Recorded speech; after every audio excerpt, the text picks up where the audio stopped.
Olá, pessoal, bem-vindos a mais um programa do canal IA. Eu sou o Pedro Ferraz, estou aqui com o meu companheiro de sempre, meu comparsa Cadu Rocha, e hoje nossa convidada é a Carolina Ouro.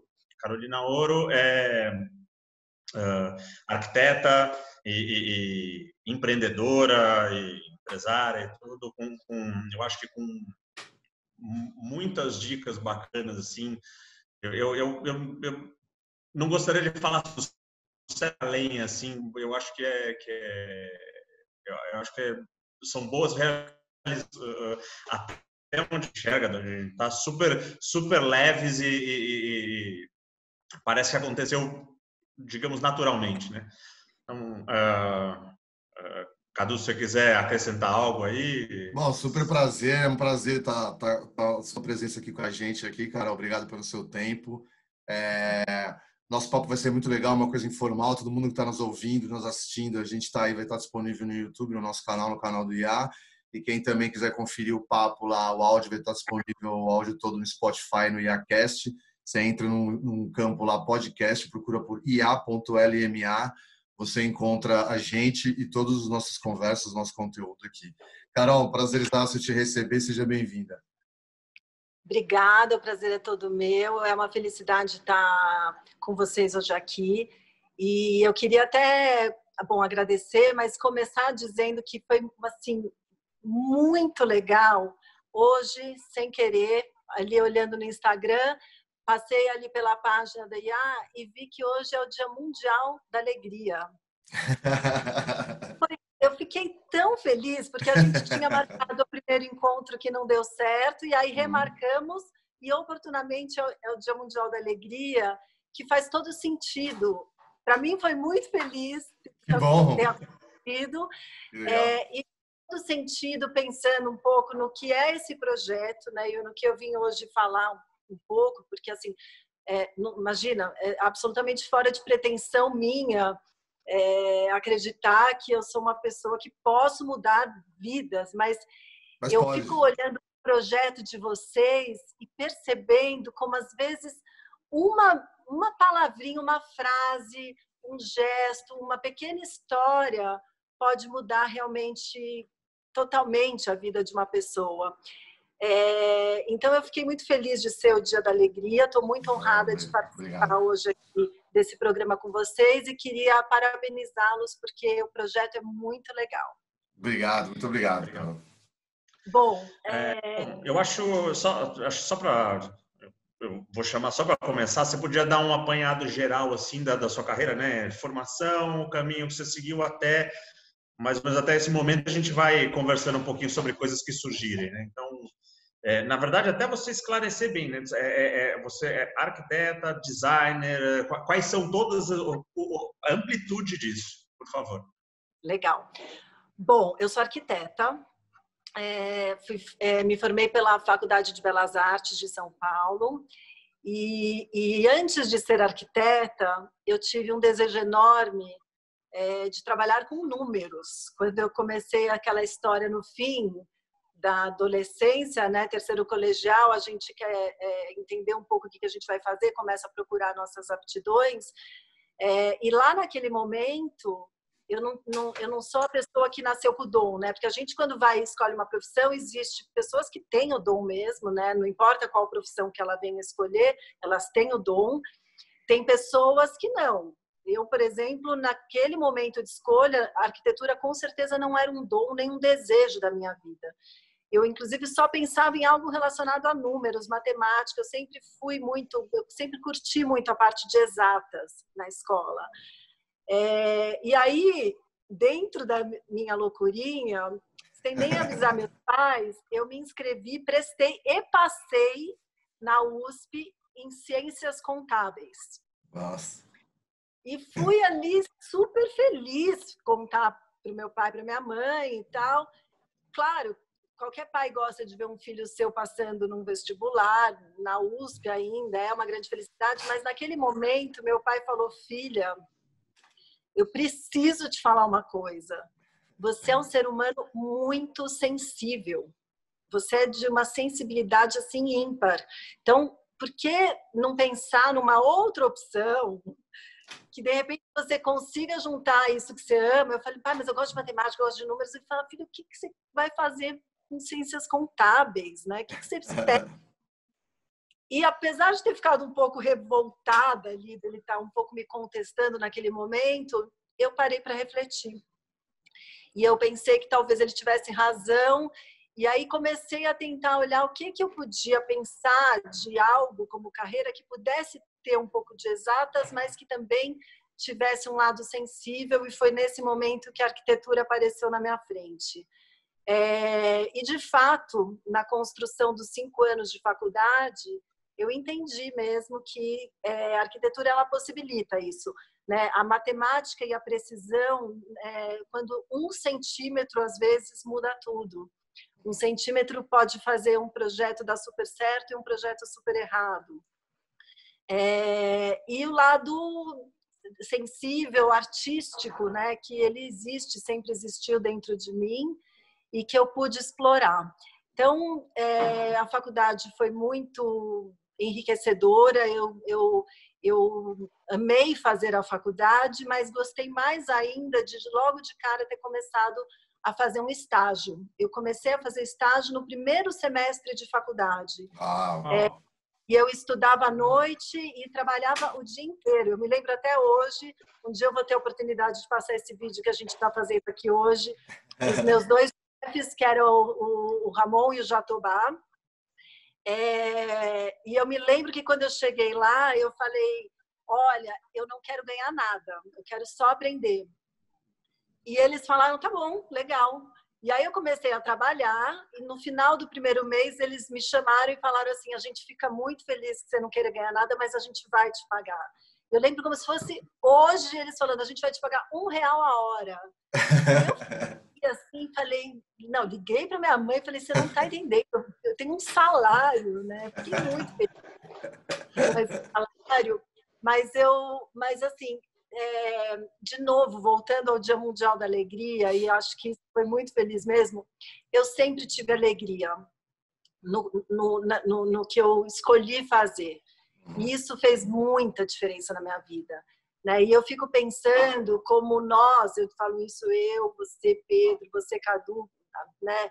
Eu tenho certeza que vocês também, assim como eu, nós somos privilegiados de escolher o que a gente quer fazer. Porque muita gente não tem a escolha nessa vida, né? Muitas vezes as pessoas são jogadas numa profissão porque elas não têm opções. E nós temos. Então, eu acho que quando a gente tem a opção de escolher, a gente tem que fazer com alegria.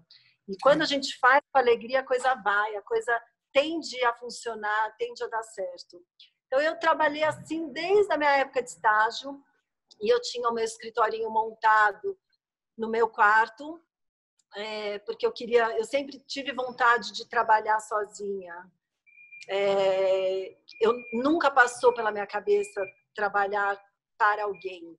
Então, eu tinha isso assim como uma certeza, eu não sabia se ia dar certo, eu não sabia se ia ser fácil, mas era a minha certeza. E aí me formei, comecei aquela coisa, né, de recém-formada, uma tia te chama, tudo, né, aquela coisa, né, querendo fazer favor para a sobrinha, reforma meu banheiro, pode reformar o armário da minha cozinha. Começaram a aparecer essas historiazinhas, mas foi indo, e eu fui fazendo uma coisinha, foi levando a outra, a gente vai ganhando prática, a gente vai ganhando experiência, a gente erra muito, eu errei tanto, gente. Eu fiz tanta coisa errada para começar a entender o que dava certo, né? Eu passei por profissionais, porque o arquiteto, na hora do projeto, ele depende muito de si próprio, mas quando a gente está executando, a gente depende totalmente de terceiros. Sei como é. E não é um terceiro, são muitos terceiros. Então, assim, para você conseguir fazer tudo dar certo, é um desdobramento, é uma força, é um desprendimento de energia muito grande. Então, para a gente chegar num ponto bom, a gente tem que errar muito, sofrer para aprender que aquilo realmente não dá certo e em busca do caminho melhor. E assim foi, a carreira foi indo tal, até que, sei lá, por volta acho que os primeiros anos desse século. Agora, só um parênteses, uma loucurinha que bateu na minha cabeça, pensar assim, não sei se você tem filhos, Cadu, Pedro, eu sei que tem, mas eu fiquei pensando agora, assim, meus filhos vão falar que minha mãe nasceu no século passado. Eu sou década de 70. Nossa, Você fala que você é década de 70, meu Deus, fita cassete, VHS, meu pai é um dinossauro. Pois é, Não, né? eu vou te falar que essa noção já me ocorreu. Eu falei, cara, eu nasci no século passado. Eu fui fazer essa conta agora, eu falei, no comecinho do ano 2000, eu falei, 2000, mudança de século, né? Bom, início deste século, lá para 2007, mais ou menos, eu tinha na ocasião uma sócia. Eu comecei, então, o escritório com uma sócia. Uhum. E aí nos apareceu uma oportunidade de uma construtora para fazer o que, então, era uma coisa assim, super bizarra, que eu nunca tinha ouvido falar, um showroom, onde eles iam mostrar uma réplica do apartamento simulado no stand de vendas. E como assim? O que é isso? Não, a gente reproduz o apartamento, vocês vão montar tudo, como se a pessoa estivesse morando, fazer marcenaria, iluminação, piso, maçaneta, porta, no sofá, até o vasinho de flor. E aquela coisa, eu falei, gente do céu, a gente não se falava nessa febre que tem hoje em dia, que teve, né, de lançamentos imobiliários e milhares de plantões, era uma coisa muito embrionária. E a gente topou o desafio. A gente ia ter 2 meses para fazer projeto, aprovar o projeto, fazer os orçamentos, contratações e execução. Tudo tinha que acontecer, se eu não me engano, não eram nem 2 meses, eram 50 dias. Nossa. E aí, aí a gente parou a vida, paramos tudo, vamos ver o que é isso. Foi assim uma loucura, um desafio. Só que a gente percebeu que a gente não tinha na outra ponta o cliente final. Porque quando a gente tem o cliente final, então, Cadu, você me contrata, você vai me chamar para ir na sua casa. Aí eu vou fazer a reforma, você vai falar, pô, eu gosto muito de ler à noite na cama, então eu vou ter que pensar que para o teu quarto tem que ter uma luminária, um tipo de iluminação específica para você poder ler confortavelmente. Eu gosto das minhas roupas guardadas assim, assim, assado, eu vou ter que pensar num armário que atenda a sua expectativa. E aí faz uma reunião, não é bem isso, faz 2 reuniões, não é bem isso. Então, o projeto demora muito tempo. Quando a gente chegou nesse desafio, não, o projeto era uma coisa muito rápida, porque não tinha o cliente final, a gente que ia escolher, dependia só do bom gosto e o nosso exercício de produtividade. Do conceito, né? Foi tudo muito rápido, deu tudo super certo, trabalhamos que nem uma louca por 50 dias, mas a gente criou uma bandeira ali que começou a chamar a atenção de outras construtoras, porque o nosso nome apareceu.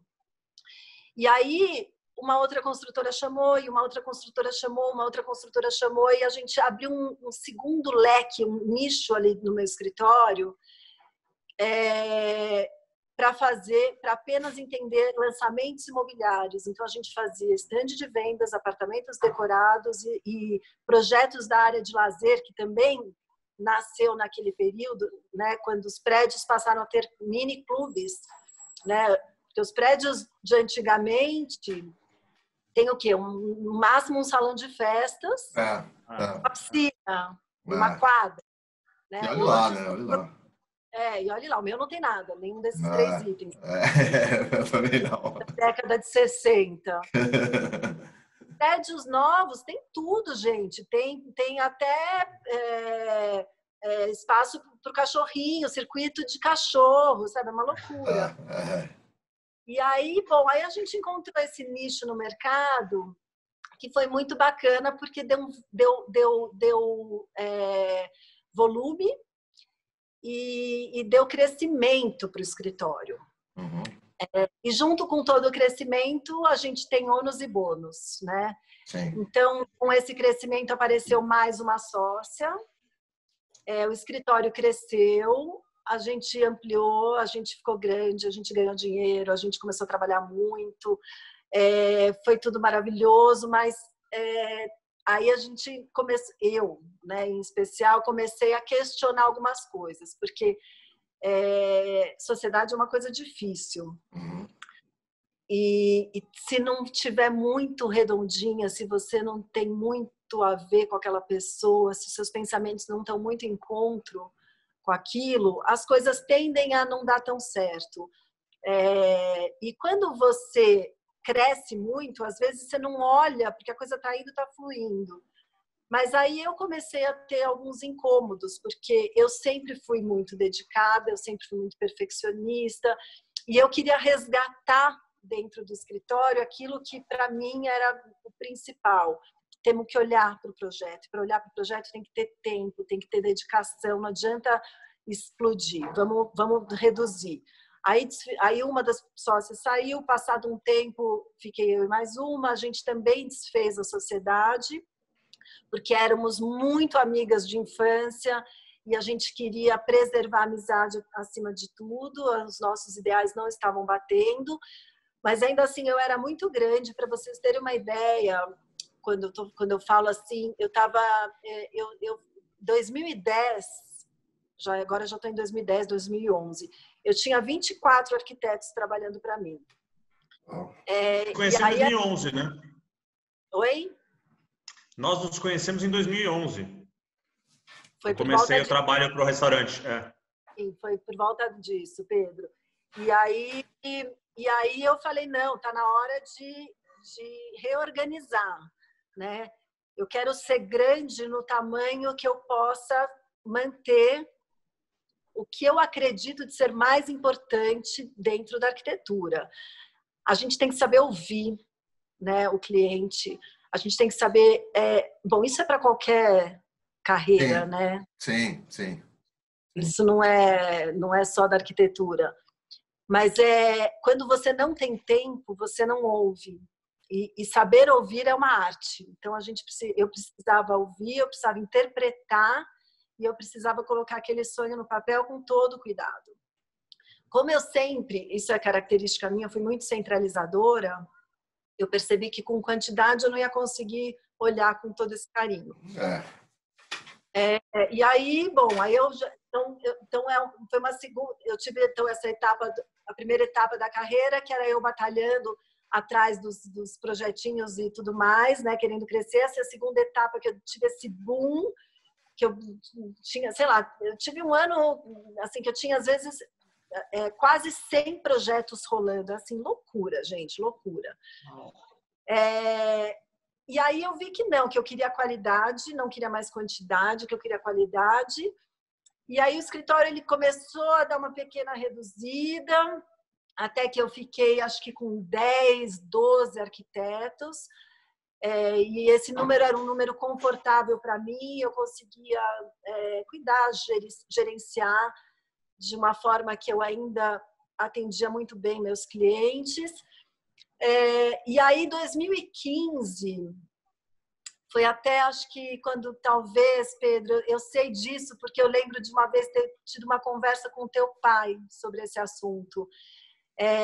Meu pai morreu em 2015, um pouco antes, que eu acho que é quando, assim, uns anos antes, talvez, 2 anos, quando meu pai estava doente, e eu estava muito dedicada para essa história dele, da doença dele, hospital e tudo mais, eu entendi que eu precisava ter mais um cuidado extra na minha profissão, que era o cuidar de mim.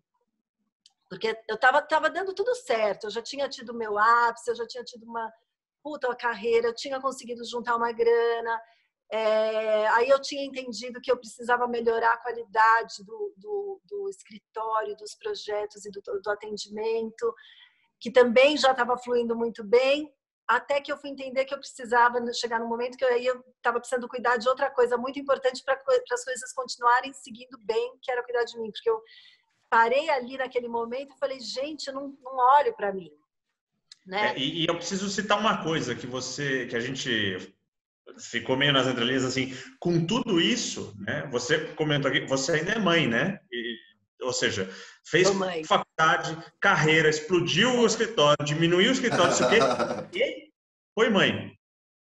Eu fui e Dois, sou... né? Eu tenho 2 filhos, Antônio e Francisco. Antônio tem hoje 19, Francisco 16. E eu posso falar com propriedade. Eu fui e sou uma supermãe, porque eu nunca deleguei. Então, parte desse meu empenho que eu tenho com o trabalho, eu também tenho com família. Eu sempre fui, assim, muito presente. Então, mas é bom porque toda essa fase de loucura que aconteceu na minha vida também aconteceu na fase que eu tinha uma energia sem fim. Foi sim. com meus 30 e poucos anos. Tinha, assim, tipo, energia que transbordava, eu suava energia. Então, acordava às 7 horas da manhã com os filhos, tomava café da manhã gostoso, ia para o escritório, voltava na hora do almoço. Eu sempre fiz uma hora de almoço longa, 2h30, para poder ir para casa, almoçar, fazer atividade de escola, brincar, voltava para o escritório, voltava para casa às 7 horas da noite, jantava com os filhos, dava banho, contava história, punha para dormir. Aí, às 10 horas da noite, conseguia parar, Supermãe, pegava né? o escritório, ficava projetando até 00:30, e aí, e assim ia, todos os dias. Mas eu tinha energia... Só se você falar, eu vou descansar um pouco aqui. Eu tô... Gente... Não, mas sabe que você falou uma coisa que eu acho muito legal, desculpa te interromper, a gente estava falando sobre esse conteúdo da sua trajetória, eu achei muito legal a questão de estar atento às oportunidades. Eu ouvi você falando toda a trajetória, desde a questão da matemática, quando começou a matemática, aí teu pai deu esse insight super legal, fez você repensar, e aí você fazendo arquitetura, você viu a importância da matemática, e aí o lado empreendedor seu falou mais alto, que isso é uma qualidade pessoal, nem todo mundo tende tão cedo assim pensar em querer empreender, e quem não pensa assim não está errado, não estou falando isso, mas você pega outros mercados como a própria cultura americana, que foi de onde surgiu o marketing, especificamente falando, os caras nascem querendo empreender nos Estados Unidos, né? Não estou enchendo a bola deles aqui, porque o Brasil é muito empreendedor também. Mas, assim, eles são os caras do empreendedorismo, né? Tem muito negócio de família, tem muito... as grandes corporações nascem assim também, inclusive. Então, isso que você falou, eu me identifiquei bastante nessa oportunidade. Foram outros papos que a gente teve aqui, em outras conversas. Muita gente fala sobre isso. E você soube enxergar, além de empreender, soube enxergar essa oportunidade em relação à sua empresa. Isso que você passou em relação à Infla, que você está falando como empreendedor e dono de negócio, eu estou empreendendo agora, sempre quis, mas é agora o momento da minha vida onde eu estou empreendendo, mas eu venho de agência de publicidade. E eu entendo de live marketing, de evento. E eu entendo perfeitamente o que você fala em relação à qualidade do trabalho e prazo, e depender de terceiros e etc. Isso era a minha vida, sempre foi fazendo grandes eventos, grandes projetos. E essa questão que você falou em relação à importância é muito bom, porque você teve essa oportunidade. Tem muita gente que passa isso na agência, que o mercado ele obriga a ser essa loucura. Então é difícil uma agência ter a coragem de se remodelar e tentar reeducar o mercado e tentar reeducar o cliente, porque o cliente obriga que a agência seja assim. Independente de erros de grandes gestores de agências, tem muito pessoal bom, mas tem muito pessoal que erra muito e abusa muito das pessoas. Independente disso, o mercado ele obriga com que as pessoas façam isso, né? O seu ele tem essa particularidade, obviamente também, mas vou fazer esse projeto, é esse tempo que eu preciso, sou arquiteto, acabou, entendeu? Agora é difícil você falar isso para um cliente, não, eu quero em tantos dias, obviamente, aí entra a questão do faturamento, né? Entra aquele jogo todo, a agência é grande, enfim. Então, particularmente para você, eu acho que, é muito legal, você sempre foi muito atento às oportunidades. Então, esse lado da sua trajetória eu acho fantástico. Assim. Tem essa ser atento às oportunidades e ser atento a si próprio. Sim, boa. É mais importante ainda e muitas vezes difícil, Cadu.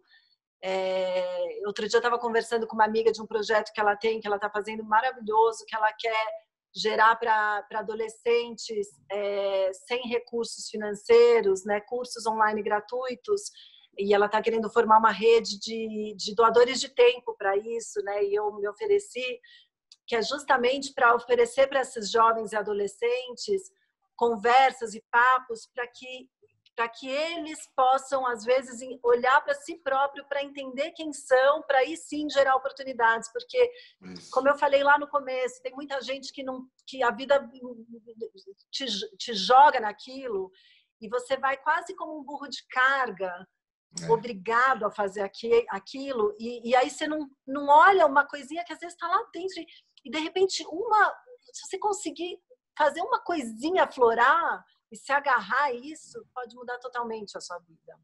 Total. Então, estar atento a si é muito importante, e isso sempre, assim, sempre foi uma coisa que eu cuidei em mim. Às vezes demora, às vezes não é tão rápido assim, tem um processo. Você vai, olha, aí você olha, mas não dá tanta atenção, passa mais um tempo, aquilo volta, aí você presta atenção, mas também não muito. Aí na terceira vez você fala, opa, isso aqui apareceu de novo. E às vezes na quarta, quinta vez é que você vai falar, oh, não, preciso realmente olhar para isso, preciso mudar alguma coisa. Mas o importante é a gente perceber e captar e seguir, né? Sim, cada um tem o seu momento também, né? Cada um tem a sua... Sim. Mas, assim, a mensagem que você passou, eu concordo 100%, é isso mesmo. Você me contou que você entrou mais uma vez num novo momento de transformação seu, né? De novo você olhou para você e percebeu uma necessidade de algo que eu queria que você falasse um pouquinho o que é essa necessidade e eu não sei, assim, o que você está vendo agora, né? Não o que você espera no futuro, mas o que você está enxergando agora. A gente está meio limitado de tempo, mas seria legal. Não dá para falar em 3 minutinhos. Eu tive mais uma mudança de vida, que foi minha separação, uma separação de um casamento muito longo. E aí minha vida deu uma reviravolta, porque quando você, eu digo eu, né? Quando eu me separei, eu percebi que me sobrou tempo, que também era antes destinado ao casamento, ao marido, etc., e esse tempo acabou sobrando um pouco mais para mim, né? Para falar, assim, esse tempo é teu, tá? Faz aí com ele o que você bem entender. Agregado a isso, os filhos vão crescendo e a gente também passa a dedicar menos, né? Uma vez que você é mãe, você está sempre dedicada, mas eu digo, eles passam a requisitar menos, né? E aí sobra mais um tempinho que cai dentro do teu colo. Ó, esse tempo é seu. E no começo eu não sabia muito bem o que fazer. Eu me lembro o primeiro final de semana que eles foram passar com o pai, eu passei sábado e domingo super deprimida na cama chorando. Assim, ferrou. Não tem o que fazer. Até que eu comecei a entender, eu falei, gente, não só tem como fazer, como é maravilhoso. Hoje em dia, quando eles estão com o pai, assim, é maravilhoso. Você fala, não, é muito bom você ter tempo para você. Assim, é muito precioso. E aí eu comecei essa nova busca. Eu sabia que eu queria voltar a estudar, porque eu me formei em junho de 99, casei em dezembro de 99, fiquei grávida do Antônio em fevereiro de 2000. Então foi tudo assim muito rápido. A vida engoliu. E aí depois disso tive o Francisco, e aí trabalhando esse tanto, eu não tive mais tempo de estudar. E eu sempre fui muito estudiosa. Eu sou Caxias, eu me entrego, eu me mergulho de cabeça. E aí eu não sabia se eu fazia uma pós na área da arquitetura, eu ainda estava meio perdida, eu me separei em 2017. Então, finalzinho de 2017. Então, agora vai fazer 3 anos, e nesses 3 anos eu comecei a olhar o que eu gosto, quais são as minhas aptidões, quais são as minhas habilidades, e com isso eu entendi, através de uma vivência que eu tive ajudando primos meus que estavam vivendo um conflito, e eles me chamaram, são 3 primos, 2 irmãs e um irmão, e aí as 2 irmãs de um lado, o irmão do outro, eles me chamaram sem saber as partes que eu estava sendo acionada, cada um contando o seu lado do problema. E aí, isso eu sempre fiz a vida inteira, gente. Eu sempre fui pilar da mãe, do meu pai, dos amigos. Eu sempre gostei de ouvir, sempre gostei de estar perto, aconselhar, ver um lado, ver o outro, e pegar o melhor dos 2 lados. E aí, quando isso aconteceu, eu rapidamente montei um projeto. E aí mostrei para eles, sem eles saberem, eles se conversaram sem saber que eu estava por trás de tudo, e o resultado foi muito maravilhoso. E aí minhas primas chegaram para mim e falaram, você devia trabalhar com isso é uma habilidade, é um dom. Bom, isso faz mais ou menos 1 ano. Aí um dia, conversando com uma amiga minha sobre isso, ela falou, você precisa fazer uma formação em mediação de conflitos. Fui pesquisar o que era, me apaixonei pelo conteúdo, e aí me inscrevi, passei ali por um teste inicial e comecei a fazer agora, no meio da quarentena, via online. Estou assim super apaixonada e a conclusão que eu chego nesse momento inicial, né, porque ainda vou ter um longo tempo para até finalizar, mas ainda que eu não use, que eu me formando mediadora não trabalhe com isso, dentro da minha profissão e na vida é muito útil, porque a gente passa o dia inteiro vivenciando pequenos conflitos e saber fazer a gestão desses conflitos é maravilhoso, independente do que você faz. Então é isso. Agora eu não sei o que vai ser de mim no futuro. Estou amando, estou super feliz e estou aberta e alegre para essa nova etapa da vida. Maravilhoso, Carol. De novo, as oportunidades. Aquilo que eu falei das oportunidades e você olhar para nós mesmos. Isso aí, você, na sua trajetória, está mais claro que você faz muito bem isso. Parabéns. Obrigada, muito obrigada. A gente entrou no último minuto aqui. Se você quiser deixar um recadinho curto, sim, para quem estiver ouvindo, a gente agradece. A todos, muito obrigado. Eu quero agradecer. Eu vou ler, na verdade, porque como essa história do Dia Mundial da Alegria me deixou muito feliz e eu trouxe para vocês um trecho do Grande Sertão Veredas, do Guimarães Rosa, que diz assim: Deus nos dá pessoas e coisas para aprendermos alegria. Depois, retoma coisas e pessoas para ver se já somos capazes da alegria sozinhos. Essa alegria que Ele quer. Então, eu deixo aqui essa parte linda que eu acho. E para quem não acredita em Deus, eu acho que pode substituir pela vida. Porque a vida traz isso para a gente, esse desafio para a gente. É isso aí, Carol. Obrigado, viu? Obrigado pela tua presença. Obrigado pela mensagem. Obrigado, boa sorte. Obrigado, gente. A próxima, valeu. sucesso para vocês. Para todos nós. Obrigado. Tchau, tchau.